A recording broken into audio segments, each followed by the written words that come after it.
गीत की शादी रॉकी से होती है। रॉकी और लकी दोनों भाई जिनका आपस में बड़ा प्यार होता है।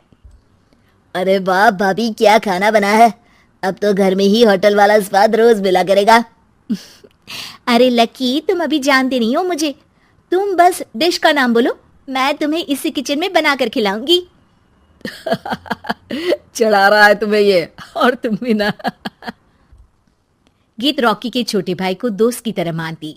वो रॉकी के साथ उसकी भी जरूरतों का ध्यान रखती।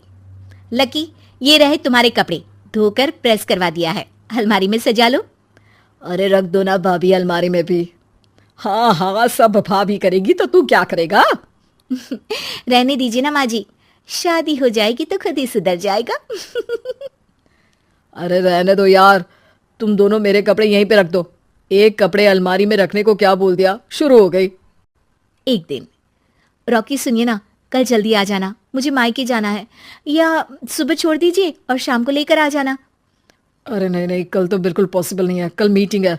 तुम लकी के साथ चली जाओ ना, और उसे कह देना कि शाम को लेकर भी आ जाएगा। लकी भाभी को लेकर मायके जाता है, शाम को लेकर भी आता है। आते वक्त, लकी, तुम्हारे लिए मैंने एक लड़की देखी है, बहुत सुंदर है। अच्छा, क्या बात है भाभी, मुझे भी दिखा दो, और उससे भी पूछ लो कि मुझसे शादी करेगी ना। इतनी सुंदर होगी तो मुझसे क्यों शादी करेगी भाभी। अरे वाह, क्या बुराई है तुम में, इतने अच्छे हो दिखने में। हाँ, बस अपनी भैया से थोड़ा कम हो। हाँ भाभी, आपको तो भैया से अच्छा कोई लगता ही नहीं है।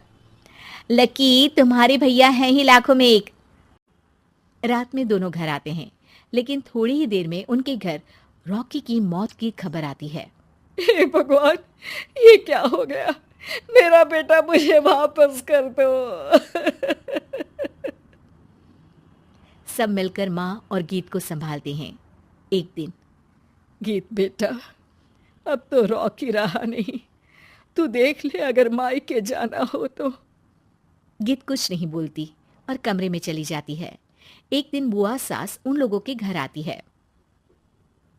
अरे भाभी, किसकी नजर लग गई आप लोगों के घर में। मुझे तो लगता है कि इस लड़की के ही पैर ठीक नहीं है, तभी तो आते ही हमारे घर का चिराग खा गई। बुआ सास की बात सुनकर गीत को रोना आ जाता है। वो अपने कमरे में जाकर जोर जोर से रोने लगती है। लकी को ये सब देखकर अच्छा नहीं लगता। बुआ क्या बोल रही हैं? किसी का जीना मरना ऊपर वाले के हाथ होता है, ना कि किसी के पैर पर। अरे देख लो भाभी, छोटा भी हाथ से निकल रहा है। ऐसा ना हो कि ये लड़की सबको आपके खिलाफ कर दे। तभी वहां गीत चाय लेकर आती है। लीजिए बुआ जी, चाय पी लीजिए। बुआ तो घर से चली जाती है, लेकिन सास के मन में गीत को लेकर नेगेटिव विचार भर जाते हैं। अब देख गीता, बहुत हुआ, यहाँ रहकर भी कुछ नहीं होगा। अच्छा होगा कि अपने मम्मी पापा को बोल के तुझे यहाँ से लेकर जाए। और गीत अपने मायके चली जाती है, जहां आस पड़ोस के लोग कहते हैं, अरे रे, बेचारी की शादी के 2 साल ही हुए थे, लेकिन पति नहीं रहा। सास ने भी घर से निकाल दिया। देखो भाई भाभी कब तक साथ रखते हैं। और शादी करा देनी चाहिए इसकी, तो उम्र ही क्या है इसकी। हाँ, लेकिन करेगा कौन।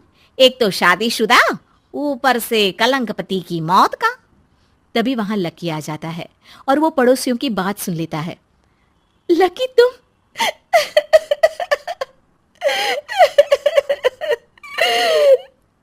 भाभी, ये जमाना आपको जीने नहीं देगा, लेकिन आप चिंता मत करना, मैं आपको आपके हिस्से की सारी खुशियां दूंगा। लीजिए, माँ ने आपका ये बैग भेजा है, इसमें आपके जरूरी सामान है जो वहीं रह गए थे। लकी देखता है कि गीत को ससुराल से लेकर मायके तक हर जगह सिर्फ ताने ही सुनने पड़ते हैं।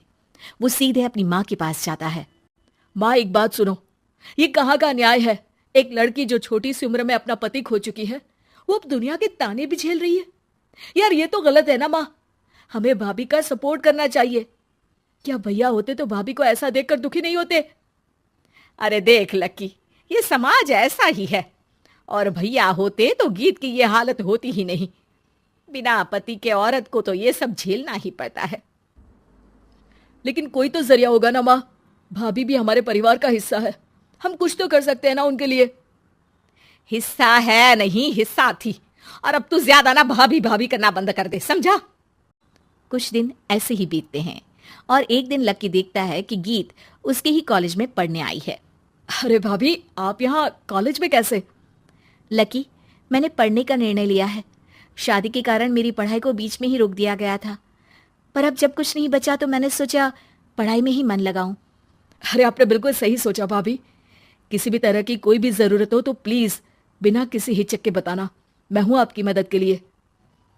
लेकिन कहते हैं ना, गीत की जिंदगी में सब कुछ बहुत दिनों के लिए ठीक नहीं रहा और एक दिन क्लास में, अरे ये विधवा है, इसकी तो शादी हो चुकी है। क्या आप बात कर रहे हो? हमारे साथ तो बैठकर ऐसे पढ़ाई करती है जैसे बच्ची हो। और अब बच्ची नहीं, बहुत शातिर है ये। किसी को नहीं बताया कि ये शादीशुदा है, वरना हम इसे आंटी आंटी कहकर पुकारते ना। अरे अब तो पता चल गया ना, आंटी जी, आंटी आंटी। फिर क्या, सभी गीत को आंटी बोलकर चिढ़ाने लगते हैं।